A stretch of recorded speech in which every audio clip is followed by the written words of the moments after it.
사람이 우리가 살면서 어떤 일을 만나는데 그 일들이 때때로는 큰 일을 만날 수가 있습니다. 또 어떨 때는 작은 일을 만날 수도 있습니다.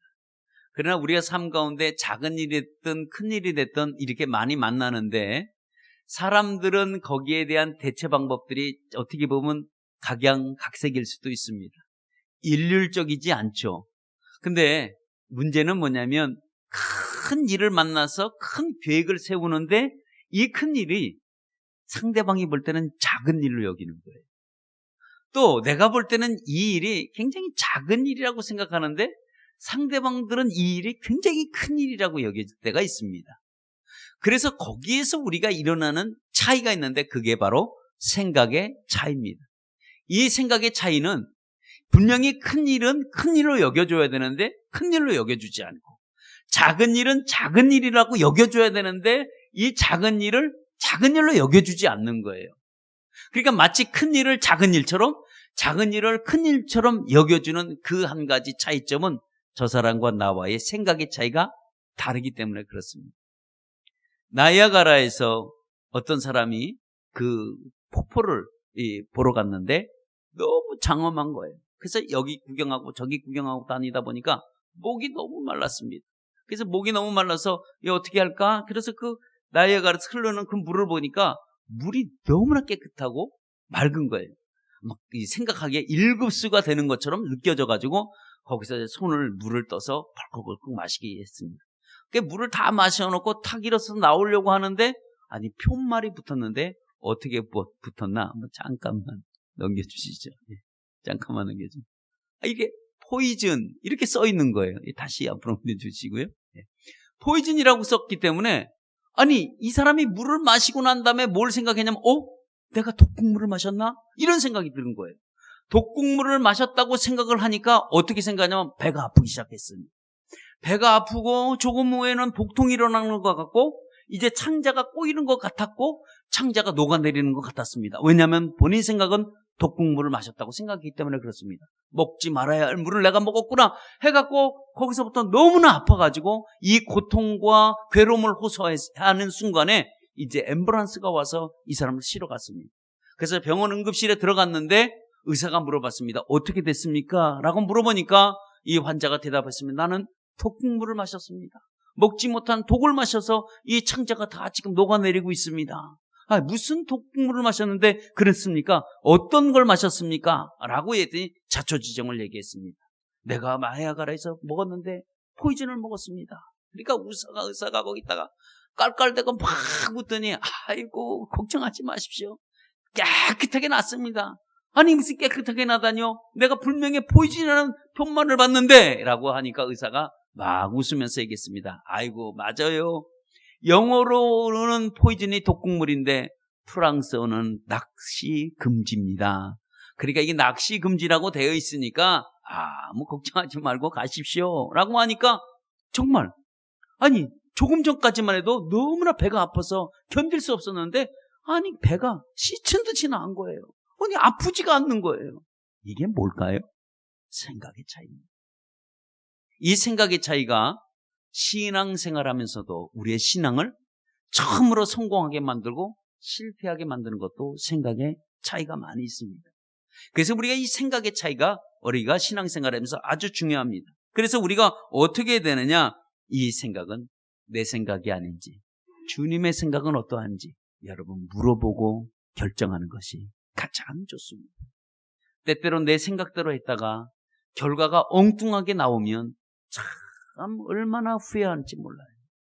가만히 돌이켜보면 특별히 이렇게 목회를 하다 보면 이 일을 하다 보면 목사 일을 하다 보면 때때로 잘못 결정한 것들이 결과로 엉뚱하게 나올 때가 있습니다.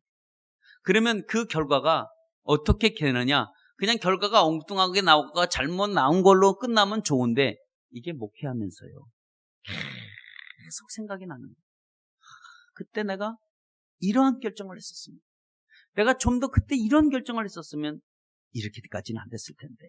이런 후회, 이런 막 아쉬움, 이런 것들이 굉장히 많아요.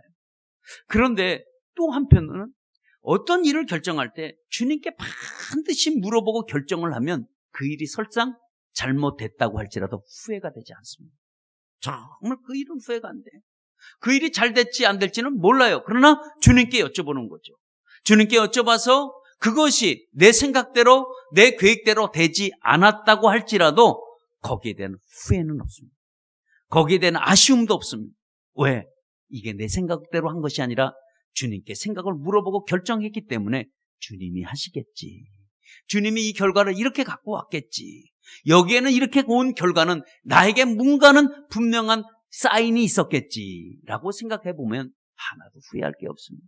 그러나 주님에게 물어보지 않고 엉뚱한 결과가 왔을 때 이게 신앙생활하면서 얼마나 힘든 걸림돌이 될 때가 참 많이 있습니다.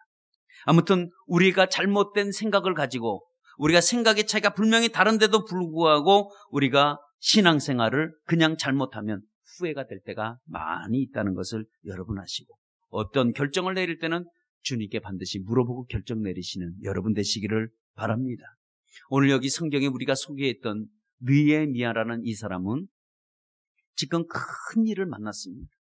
물론 사람들이 느헤미야를 바라볼 때 또 우리가 객관적으로 그 문제를 바라볼 때는 이게 큰 일이 아닐 수도 있습니다. 그러나 느헤미야 지금 자신은 남이 작은 일을 보든 큰 일을 보든 간계치 않고 느헤미야 자체는 지금 엄청난 큰 일을 지금 앞두고 고민할 수밖에 없습니다. 정말 이거는 큰 일이에요. 너무 원대한 계획이기도 합니다. 그러나 하나님이 이 원대한 계획을 느헤미야에게 생각을 주셨어요. 아니 지금 페르시아에 있는 바사의 나라에 있는 지금 이 느헤미야라는 이 사람이 지금 고향에 있는 지금 예루살렘의 유다에 있는 그것을 가지고 다 성벽과 성곽이 무너지고 성문이 불탔다고 하는 이 소식을 들었을 때 그에게는 지금 마음이 엄청난 지금 부담이 되었습니다. 그래서 그가 하나님이 그런 계획을 그에게 줬을 때 그가 그거를 헌신해야 되는데 이게 사실 쉬운 일은 아니었을 것입니다. 물론 느헤미야도 얘기했겠죠. 나보다도 다른 사람이 그 일을 하게 하소서. 나보다는 저 사람이 낫지 않겠습니까? 라고 생각할 때마다 하나님은 뭐라고 동일하게 말씀하시냐면 아니다. 그 일은 네가 해라. 그 일은 다른 사람이 할 것이 너가 해야 된다라고 했을 때 오는 부담감은 어떨까요? 이게 왕부담감이에요. 왕부담감. 정말 부담이 돼요. 이게 왜 내가 해야 되냐 이거죠. 진짜 왜 느헤미야가 해야 될까요? 저도 한번 궁금해요. 네? 이런 일을 자기가 지금 처리해 나가야 된다는 이 부담감은 이루 말할 수가 없습니다.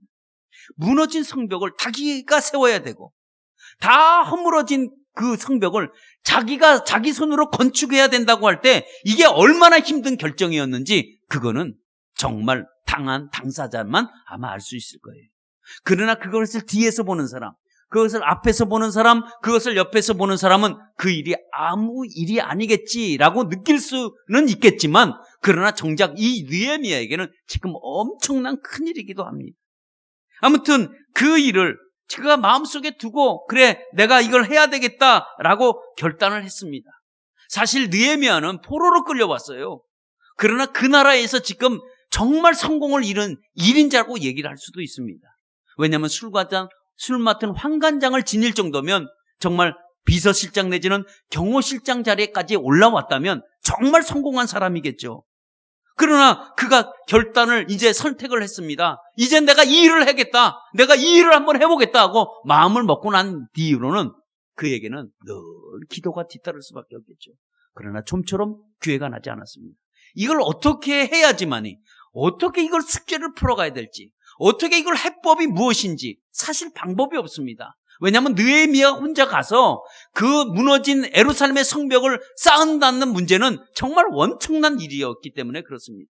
어디서부터 시작을 해야 되고 어디서부터 마무리를 해야 될지 정말 모르는 그런 상황 속에서 그는 느헤미야는 기도할 수밖에 없었습니다. 그러니까 늘 고민이 되는 거죠. 밥을 먹어도 밥맛이 있겠어요? 생각을 해보면 이걸 어떻게 해야 되나 늘 고민하고 생각해보고 또 생각해보고 또 생각해보고 근데 어느 날 기회가 왔는데 진짜 이건 기회겠죠. 그러나 이 느헤미야에게는 그게 기회인지는 몰랐습니다. 그래서 우연히 왕을 만나게 됐는데 왕이 그 앞에 포도주가 있어서 포도주를 따라주게 됐습니다. 왕이요, 이거 포도주를 드소서 하고 따라주는데 왕이 그 포도주를 딱 받자마자 이 느헤미야 얼굴 보니 얼굴이 수심이 가득했습니다. 왕은 생각했겠죠. 아니, 저 친구가 왜 이렇게 얼굴이 수심할까? 그리고 이 포도주를 받자마자 왕이 아주 날카롭게 질문했습니다. 야, 어떻게 네 얼굴에 이렇게 수심이 많냐? 네 몸은 건강한데 너는 여태까지 수심이 없었는데 오늘 왜 이렇게 수심이 많느냐? 너가 무슨 일이 있지 않느냐? 라고 했을 때 2절의 반응이 어떻습니까? 그 말을 들은 느헤미야 반응이 어떻게 나오냐면 반응이 두려워서 떨었어요. 그 왕의 날카로운 그 말에 이 느헤미야는 그 왕 앞에 두려워서 떨 수밖에 없었습니다. 왜? 떨 수밖에 없었던 그 한 가지 이유는 알다시피 이 왕을 호위하고 왕에게 수발을 들고 왕에게 같이 근처에 있는 사람들은 근심을 하면 안 돼요. 얼굴에 수심을 보이면 안 돼요. 왜냐하면 왕을 보좌하는 입장에서 얼굴이 가득 수심이 가득해서 보좌를 한다면 왕이 좋아하겠어요? 왕은 좋아하지 않겠죠. 그러나 지금 느헤미야의 정도의 위치에 있는 사람이라고 한다면 이 위치는 높은 위치였어요. 근데 그가 근심해.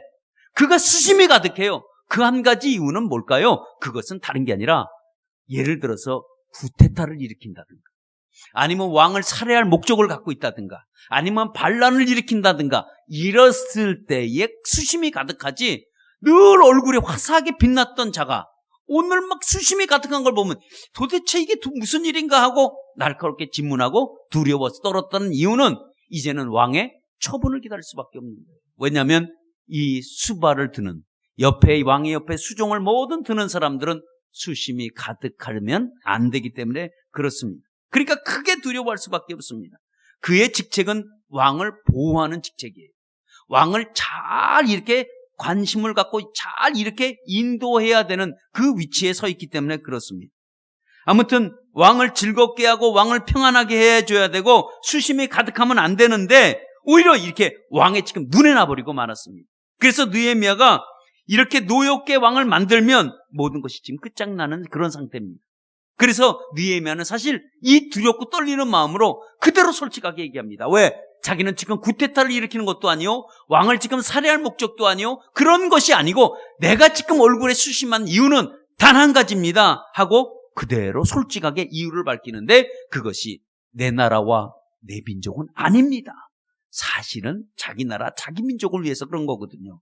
근데 내 나라 내 민족은 아니고 뭐라고 이렇게 얘기를 하냐면 우리 조상들의 묘실이 있는 그곳이 내 조상들이 섬기는 많은 조상들이 있는 그곳이 다 불에 타고 지금 어렵고 지금 이렇게 됐습니다 라고 지금 얘기를 다 했습니다. 왕이 지금 생각하는 이 내가 갖고 있는 이 수심은 다른 수심이 아니라 지금 이런 수심입니다 하고 얘기를 했습니다. 그 다음에 왕의 처분을 기다려요. 왕이 그러면 너는 어떻게 너에 있는 거 쓸데없이 다른 나라에 있는 걸 걱정하고 고민하냐? 야, 그런 거 고민하지 마 라고 하든지 아니면 정말 직위를 박탈시키든지 아니면 너는 안 되겠구나. 너는 나한테 이렇게 수심이 보여서 너는 안 돼 라고 하든지 그러니까 어떠한 순간에 어떤 제 왕의 입술의 결과를 기다릴 수밖에 없습니다. 단지 왕의 처분을 기다려야 되는데 근데 어떤 결과가 나왔냐면 그 결과가 정말 뜻밖의 결과가 나왔습니다. 왕이 그 결과는 어떤 결과냐면 무엇을 원하느냐 이 결과가 나왔어요. 이거는 정말 놀라운 일입니다. 여러분들은 이게 성경을 보면서 그냥 있을 수 있는 일이구나 라고 그러면 얘기할지 몰라도 여러분 지금까지 왕은 지금 이 얘기는 규정을 무시하는 거예요. 어떻게 보면 이 말을 듣고 왕은 야 무슨 너가 뭘 원하느냐 이런 말 하는 게 아니고 너는 안 된다 라고 말을 해야 되는데도 불구하고 무엇을 원하느냐 지금 이 말을 해요. 이 말을 할 때는 왕이 무슨 마음을 가졌냐면 느헤미야의 그 소리를 듣고 왕은 불쌍하고 측은한 마음이 든 거예요. 내가 좀 도와줘야 되지 않을까? 이런 마음이 든 거예요. 이런 마음이 아니면 절대로 이런 말을 할 수가 없습니다. 예. 그러니까 왕이 어떻게 보면 그 느헤미야가 정말 왕을 잘 섬기기 위해서 수심이 가득한 것도 아니고 지금 자기 나라에 지금 자기 조상들의 묘가 지금 허물어졌고 이런 얘기하는데, 지금 페르시아와 있는 여기 보니까 그 아닥사스 왕이 그거와 관계없잖아요. 그런데도 불구하고, 그래, 무엇을 원하느냐? 여러분, 이 말을 한 것은, 이 말은 왕의 말이 아니라 하나님의 말입니다. 우리는 이걸 하나님의 말이 아니고 그 아닥사스의 왕의 말로 들리는데, 이것은 하나님이 느헤미야에게 말을 하는 거예요. 그래, 네가 가기로 결단했구나. 그래, 내가 뭘 도와주면 좋을까? 네가 무엇을 원하느냐? 지금 이 말이에요. 이거는 왕이 얘기한 게 아니라 하나님이 직접 느헤미야에게 말씀해 주시는 그 말씀입니다. 그러니까 이 놀라운 역사가 일어나는 거죠. 그러니까 무엇을 원하느냐? 이 말은 하나님이 하신 거예요. 왕이 그 치근한 마음과 불쌍한 마음이 들어서 이 말을 한 것은 하나님께서 그때 당시, 다시 말하면 성령께서 그 왕의 마음을 확 감동을 시켜버린 거예요. 그 말을 듣는 순간 조상들의 묘와 성문이 불타고 어쩌고 얘기하는데, 이 왕이 이 마음에 갑자기 감동이 되는 거예요. 갑자기 불쌍한 마음이 들고, 단지 치근한 마음이 들고, 내가 도와줘야 되겠다는 이 마음은 누가 한 거냐고요. 이게 하나님이 그 마음을 역사를 한 거예요. 그 마음을 움직여주지 않으면 무슨 소리 하고 있네, 그렇게 나봐야 정상이야. 야, 그 나라는 그 나라에서 걱정하고 너는 나에게만 수발들고 다시는 내 얼굴에 수심 보이지 마 하고 야단을 쳐야 되는 입장인데, 자상한 모습, 인자한 모습으로, 그래, 무엇이 네가 원하느냐? 이 말을 하는 거예요. 그랬을 때, 이 말을 들었을 때 이 느헤미야는 이렇게 그 말을 듣고 참 하나님의 놀라운 은혜를 보면, 그때 어떻게 그 말을 듣고 목도를 해요. 기도하기 시작합니다. 순간적으로 기도하는 거예요. 하나님, 정말 하나님이 이 일을 하셨군요. 이런 감동이 되어서 느헤미야가 기도하는 걸 볼 수가 있습니다. 여러분, 세상에 어떤 왕도 이런 말을 할 수가 없습니다. 근데 하나님이 감동을 주면 여러분, 악을 선으로 바꿔주시는 하나님이에요. 정말 어떻게 보면 검정색을 흰색으로 바꿔주는 하나님입니다. 이게 말이 될까요? 여러분, 말이 안 됩니다. 그런데 하나님은 말이 되게 하시는 분이 하나님이에요. 이게 하나님이 하시는 겁니다. 왜? 하나님이 하시면 모든 것이 불가능도 가능케 하시는 분이 하나님이십니다. 지금 왕이 무엇을 원하느냐? 이것은 하나님이 직접 느헤미야에게 말하고 있는 겁니다. 여러분, 이 음성은 하나님의 음성입니다. 오늘도 이 음성이, 여러분들에게 음성이 하나님의 음성으로 들리시기를 축원합니다. 그래, 무엇이 원하느냐 이거예요. 우리가 지금 고민하고 갈등하고 어려워하고 수심이 가득할 때 하나님이 오늘도 우리에게 무엇을 도대체 원하느냐라고 우리에게 물어보신다면 여러분, 뭐라고 말씀하시겠습니까? 하나님이 무엇을 원하느냐 물어봤을 때는 다 들어주겠다는 말씀이, 약속의 말씀이 거기에 포함되어 있는 거예요. 그러니까 하나님의 방법은요, 정말 우리가 이해할 수 없는 신묘막측이라고 할까요? 정말 이해할 수 없는 방법, 하나님만 하실 수 있는 방법대로 하나님이 해결해 나가시는 것을 우리가 볼 수 있습니다. 정말 원하는 대로 내가 해줄게.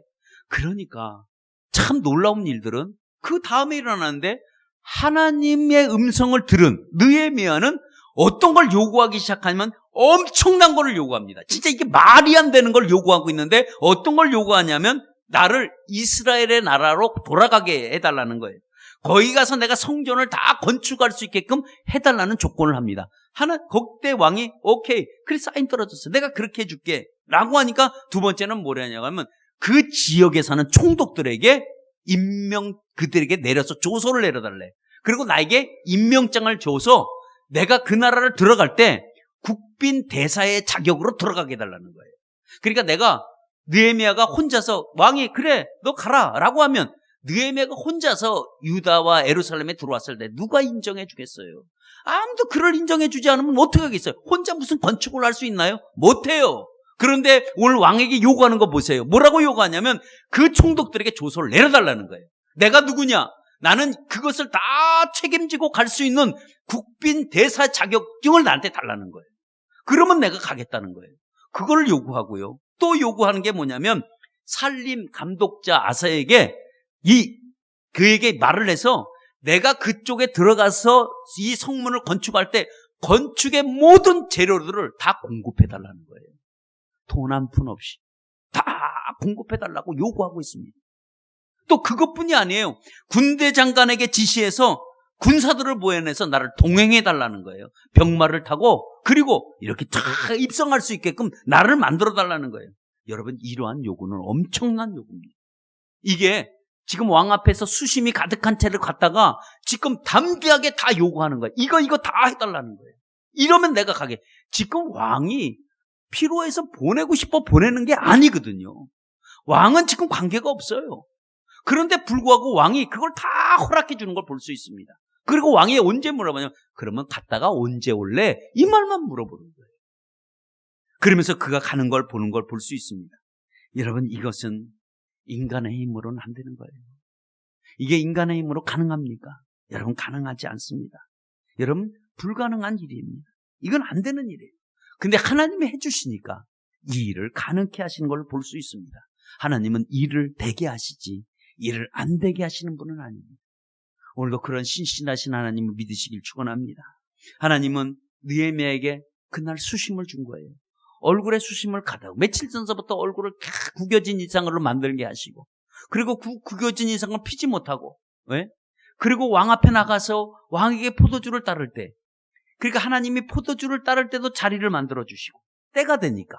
그리고 하나님이 또 어떻게 하냐면 그 왕에게 그 수심을 보게 하고 그 말을 듣게 하고 모르는 것을 감동케 하시는 분이 바로 여러분 하나님이십니다. 여러분, 십자가도 우리의 감동입니다. 십자가는 우리에게 감동이에요.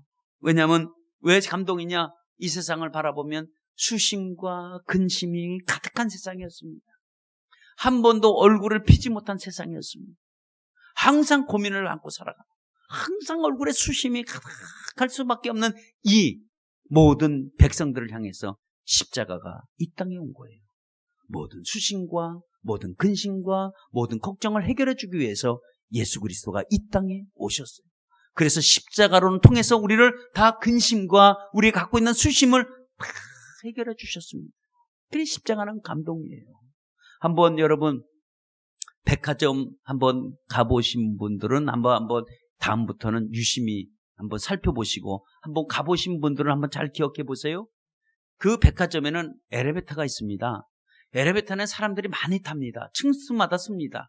그래서 여러분 한번 기억해 보세요. 엘리베이터를 탔을 때 그 엘리베이터 안에 선물을 다 든 사람들의 얼굴 표정이 한 번도 밝은 사람이 없습니다.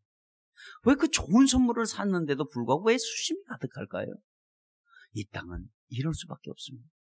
한번 제가 하는 말을 유심히 보세요. 좋은 선물은 어떤 선물을 들었는지 몰라도 얼굴에는 웃음이 없습니다. 구겨져 있어요. 왜요? 세상이 그만큼 힘들기 때문에 그래요. 이 힘든 세상에 예수 그리스도가 찾아오셨어요. 그래서 수심이 가득한 자를 하나님께서 만나주시고 그에게 구원해 주시고 그에게 즐거움과 화평을 주기 위해서 이 땅에 오신 게 바로 여러분 십자가입니다. 그래서 여러분 십자가로 통한 여러분의 은혜가 있기를 축원합니다. 여러분 십자가는 우리에겐 감동의 선물이요, 그를 믿는 자마다 모두 구원을 얻게 한다는 놀라운 축복의 선물이기도 합니다. 그렇다면 우리도 하나님께 감동이 돼야 돼요. 우리가 하나님께 감동이 될 수 있는 방법이 뭘까요? 우리가 하나님을 아니면 감동시킬 수 있는 방법이 있는데 그 방법이 뭘까요? 그 방법은 다른 방법이 없습니다. 여러분, 하나님이 감동되는 시작은 여러분의 기도가 시작이 됩니다. 그 기도의 시작이 끝은 여러분 어떻습니까? 그것은 하나님의 놀라운 여러분 축복입니다. 여러분, 이 하나님의 마음을 움직이는 것은 다른 게 아닙니다. 뭐냐? 그것이 기도로 감동시켜주셔야 돼요.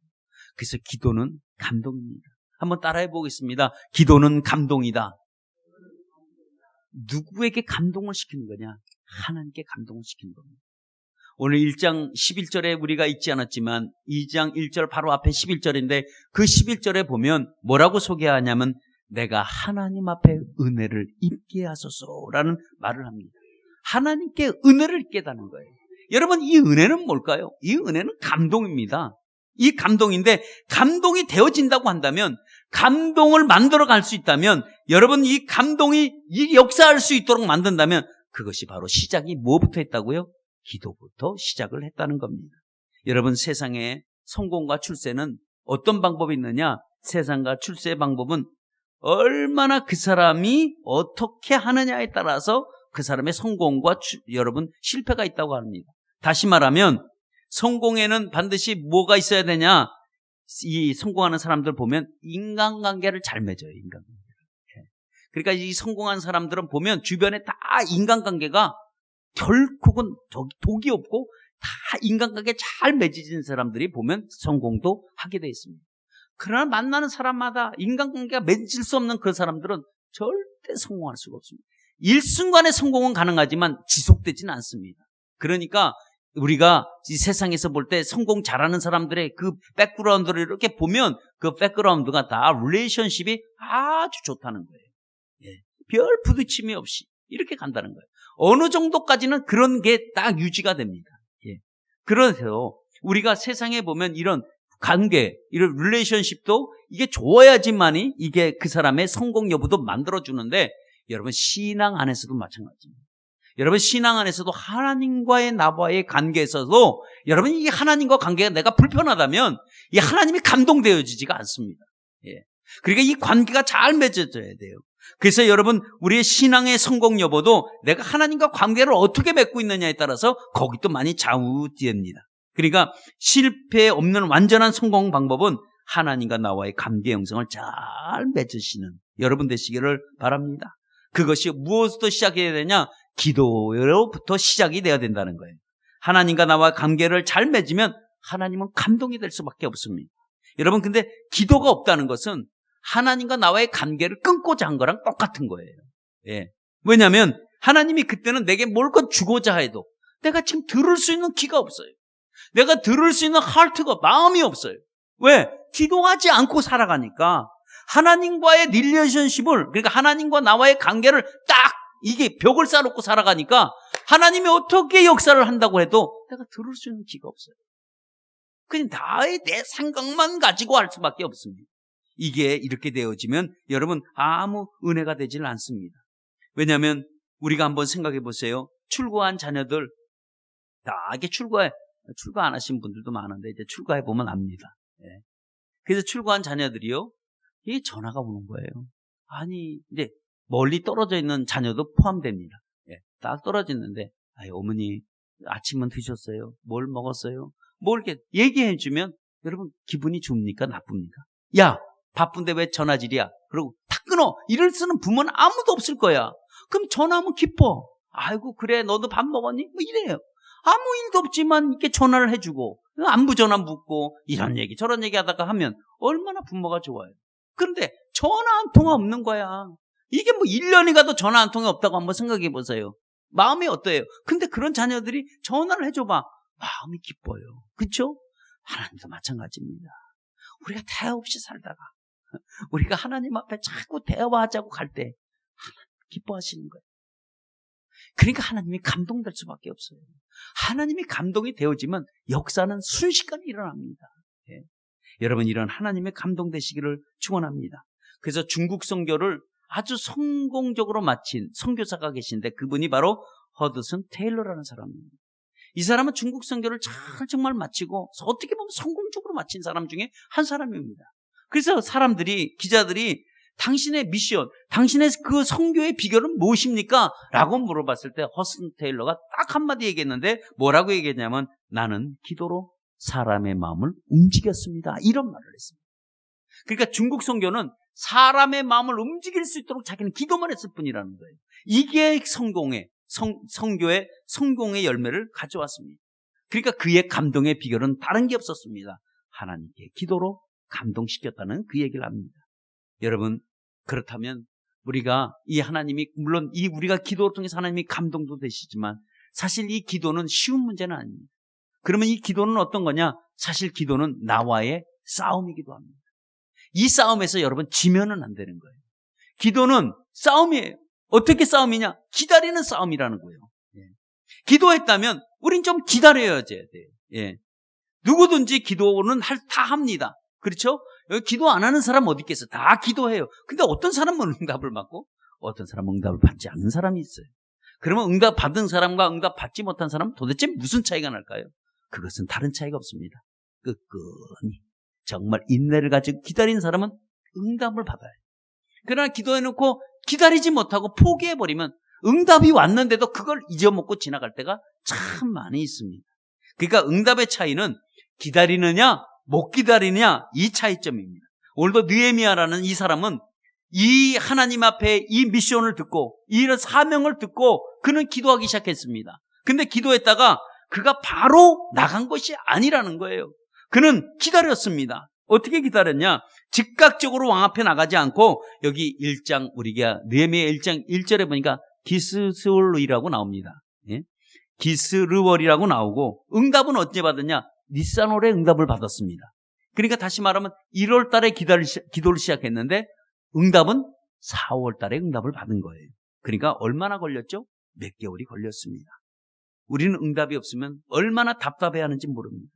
여러분 늦게 우리가 응답이 잘 안 되면 우리가 실망하고 포기할 때가 있는데 여러분 우리는 포기하면 안 됩니다. 때때는 우리가 기도해놓고 한 달이 걸릴 수가 있고요. 2달이 걸릴 수가 있습니다. 내가 기도 간절했는데도 불구하고 어떤 건 1년이 걸릴 수도 있습니다. 그러나 우리가 중요한 것은 견디어야 된다는 것. 인내의 기도가 끝까지 응답을 받아낸다는 것도 여러분 아시기를 바랍니다.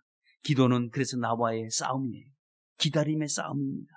이 기다릴 때 우리가 힘들고 어렵지만 우리는 절대로 이 싸움에서 여러분 지지 마시고 이 싸움은 어떻게 보면 자기 자신과의 싸움인데 여러분 기다리시는 여러분 되시기를 바랍니다. 기다리지 못하면 다 빼앗길 수 있습니다. 잃어버릴 수 있습니다. 그래서 때가 되면 반드시 이루기도 합니다. 어떤 남자들이 모여서 골프를 칩니다.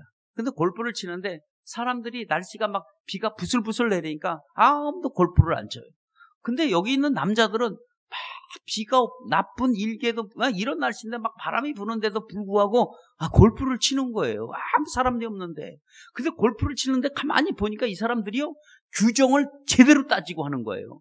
정말 법대로 탁탁 규정 지키고 하는데 얼마나 얼굴이 심각한지. 근데 이렇게 보니까 옆에서는 보니까 이게 분명히 뭘 내기를 하는 건 내기를 하는데 이게 도대체 무슨 내기인가? 이게 돈 내기도 아닌데 아니면 돈이 왔다 갔다 하는 것도 아닌데 아니 저렇게 무슨 PGA에서 경기하는 것처럼 규정 따지고 정확하게 막 하는데 그 사람이 볼 때 이거 참 답답한 거예요. 그래서 물어봤습니다. 아니 도대체 여기 이렇게 날씨가 안 좋은데 무슨 내기를 하는 거예요? 이게 뭐예요? 라고 물어보니까 그 중에 한 사람이 쉿 이렇게 얘기를 하면서 여기 지금 치는 사람들이 다 형제들입니다. 근데 형제들인데 왜 이렇게 심각하게 쳐요? 우리 심각합니다. 내기하는 거예요? 예. 무슨 내기입니까? 그랬더니 하는 얘기가 오늘 지는 사람이 부모님을 모셔야 되는 이러한 경기를 지금 하기 때문에 심각하게 막 치고 있습니다. 아니 부모님 모시는데 이렇게 아주 심각하게 막 규정 따지고 막 따지면서 뭐 조금도 안 봐주는 거예요. 예?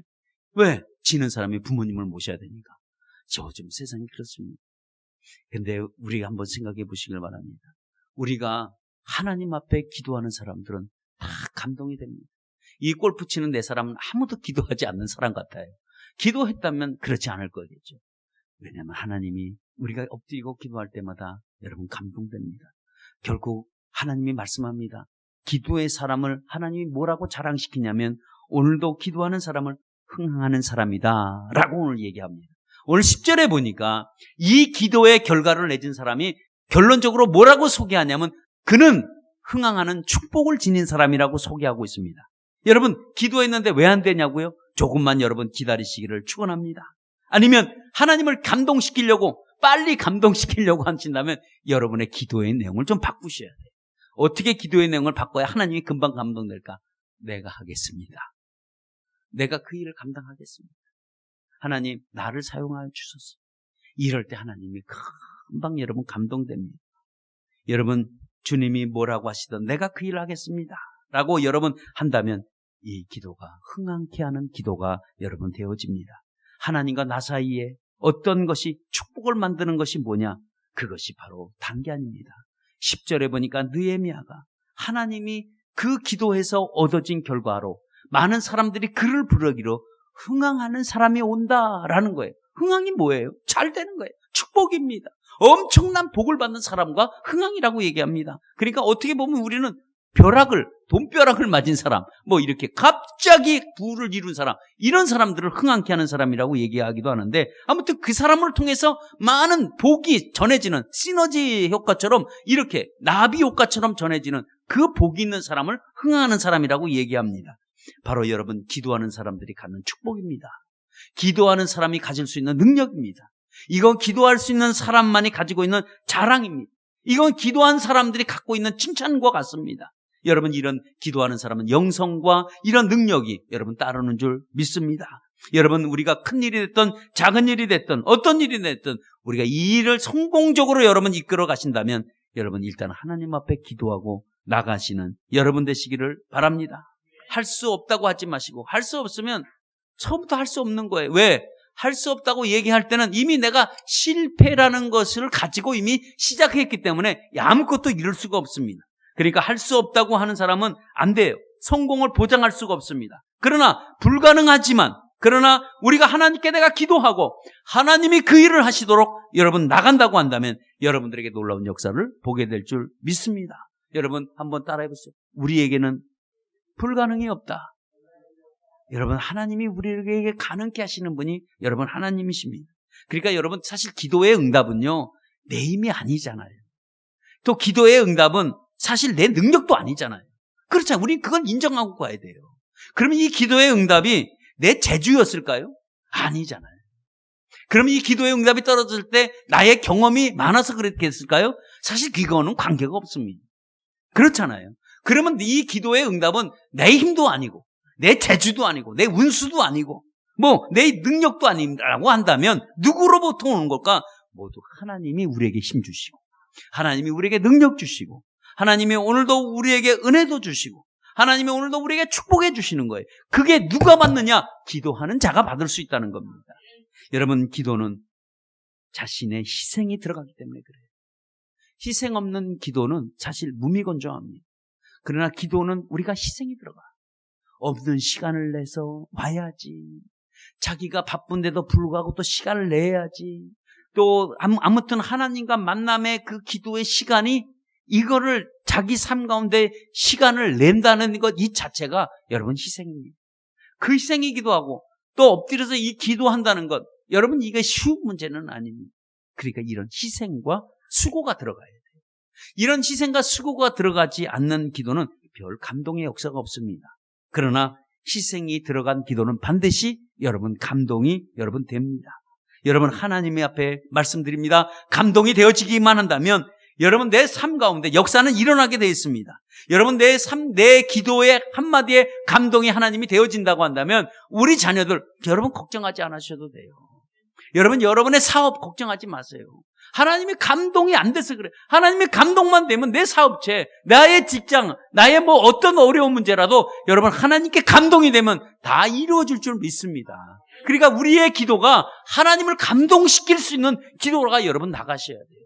오늘 느헤미야는 정말 될 수 없는 이런 환경 속에서도 사실 기도했습니다. 어떻게 역사를 이룰지도 몰랐습니다. 내가 어떻게 거기 가서 건축을 해야 될지도 몰랐습니다. 그러나 기도의 결과는 뭐냐면 자기가 요구하는 조건을 다 내세우는데도 불구하고 다 허락을 받습니다. 자기를 국빈 대사로 해달라, 자기에게 군사를 보내달라, 자기의 모든 건축 자료를 보내달라, 내가 그곳에 가서 할 때가 누구도 아무도 건들지 못하도록 나에게 임명장을 달라. 여러분 이런 말은 지금 기도하기 전에 하나님 앞에 구하기 전에는 이런 거 하나도 있을 수가 없었지만 구체적으로 나타난 것처럼 여러분의 하나님이 감동이 되면 이렇게 구체적으로 우리에게 역사해 줄 여러분 믿습니다. 얘기 안 하고 마칩니다. 칠레의 늪지대에 가면 그 리노레르마르라는 개구리가 있습니다. 그 개구리가 있는데 이 암컷이라는 이 개구리가 이 죄리 같은 걸로 그냥 뿜어냅니다. 그냥 이렇게 뿜어내면 그것을 누가 봤냐면 수컷이 그 죄리를 다 입으로 다 모아요. 막 다 뿌려놓은 거를 탁탁탁탁 먹고 그거를 어디다 보관하냐면 식도 주머니에 보관하기 시작합니다. 식도 주머니에 보관하는 그 순간서부터 이 아빠 개구리, 그러니까 수컷 개구리는 울지도 못해요. 그 자기가 좋아하는 노래도 못 불러요. 자기가 먹고 싶어하는 먹이도 못 먹어요. 다 끊어버립니다. 아무것도 못해요. 그러니까 오직 이 식도 주머니에서 부화할 때까지, 알이 부화할 때까지 아무 입을 열지 않습니다. 그러니까 이 개구리는 그러고 있다가 이제 어느 정도 부화가 될 때 입을 크게 한숨을 쉬듯이 쫙 벌리면 거기서 이제 부화된 이 개구리들이 막 나오는 거예요. 나와서 이제 쫙 했을 때 다 뱉고 난 다음에 이 수컷 개구리는 탈진해서 그대로 죽습니다. 그리고 왜 그러냐면 새 생명이라는 것을 자기에게 갖고 있었기 때문에 자기의 희생이 아니면 이것을 부화할 수 없기 때문에 그렇습니다. 여러분, 이 예수 그리스도도 우리에게 얼마나 많은 희생을 했는지 모릅니다. 우리는 이게 당연한 것으로 받아들인지 몰라도 여러분, 그것은 절대 당연한 문제가 아닙니다. 하나님은 오늘도 우리의 핏값을 주고 우리를 세우셨고 우리를 살리셨다는, 여러분, 이 감동이 여러분들에게 전해진다고 한다면 이 감동을 가지고 여러분 주께 여러분 기도하시기를 바랍니다. 사실 저희 교회에 다수의 사람들이 이번에 희생적인 결과로 인해서 정말 기적 같은 장금을 다 치르게 됐습니다. 이제는 여러분들이 우리 교회를 위해서 또 기도해 주시기를 부탁드립니다. 인테리어를 위해서 여러분 기도해 주시기를 바랍니다. 오직 방법은 주님의 마음을 얻는 기도가 우리가 지금 필요합니다. 그래서 여러분들이 우리 몸된 교회를 위해서 여러분 기도해 주시기를 바랍니다. 먼저는 우리 마음이 감동되고 주님께 마음이 감동되어진다고 한다면 우리가 문제가 있겠습니까? 그래서 여러분들이 기도해 주실 때, 교회를 리드하실 때 사과 몇 개를 얻기 위해서 여러분 기도해 주시기를 말고 차라리 사과나무를 달라고 여러분 기도해 주시길 바랍니다. 그래야 우리가 사과나무를 얻어야 그저 사과에 몇 개 연연하지 않습니다. 왜냐하면 우리는 사과나무가 있기 때문에 그렇습니다. 그래서 우리가 물론 사과를 몇 개 얻으면 먹고 나면 또 우리가 필요합니다. 우린 그러지 말고 아예 구할 때 사과나무를 달라고 여러분 그렇게 기도해 주시고, 여러분의 기도의 모든 것들이 하나님께 감동이 되어진다고 한다면 이 문제는 아무 문제도 여러분 되지 않습니다. 그래서 여러분들에게 부탁을 드리는 건 기도해야 할지만이 우리 교회가 지금 살 길이고 우리 교회가 나갈 길입니다. 그래서 여러분의 기도 한마디가 여러분들의 우리 교회가 살찌우는데, 영혼을 살찌우는 데는 크게 하나님의 감동이 돼서 역사하실 줄 믿습니다. 오늘 결론 맺습니다. 오늘 느헤미야라는 이 사람은 마음만 갖고 있었습니다. 그래서 그 자기의 삶에 기도를 해봤습니다. 구체적으로 기도를 어떻게 해야 될지 모르지만 하나님 앞에 도우심을 구하며 기도했을 때 그 하나님이 놀랍게 응답해주며 네가 무엇을 원하느냐 했을 때 그는 요목조목으로 다 얘기했습니다. 솔로몬이라는 사람이 하나님 앞에 구할 때, 그래 네가 무엇을 구하느냐, 네가 무엇을 원하느냐 했을 때 자기는 지혜를 달라고 그렇게 기도했습니다. 지혜를 주면은 내가 이 백성을 다스리는데 지혜가 필요하다고 했습니다. 그때 하나님 말씀이 무슨 말씀이냐면 너는 이것도 구할 수 있고 저것도 구할 수 있는데 네가 지혜를 구했구나. 너가 지혜만 뿐이 아니라 그 모든 것들로 내가 다 해주시겠다. 이 말은 하나님의 감동이 되었기 때문에 그렇습니다. 이 감동된 기도를 우리가 하시길 바랍니다. 주님, 몸된 교회를 위해서 내가 뭘 할까요? 하나님 내게 주신다면 내가 이 일을 해보겠습니다 하고 여러분 이런 감동적인 이 기도가 하나님의 마음을 크게 감동시키고 우리 교회에 나가는 모든 길에 역사로 나타날 줄 믿습니다. 오늘 우리 말씀 생각하시면서 오늘도 주님이 여러분들에게 무엇을 원하느냐고 했을 때 여러분들 무엇이라고 답하시겠습니까? 어떤 것으로 하나님 내가 구하겠습니까? 하시겠습니까? 그래서 여러분들이 이 시간에 이 무엇을 원하느냐 이 음성이 주님의 음성으로 여러분 들으시고 무엇을 원하면 내가 원하는 이런 기도를 여러분 이 시간에 하기를 바랍니다. 이 시간 우리 다 같이 통성으로 기도하겠습니다.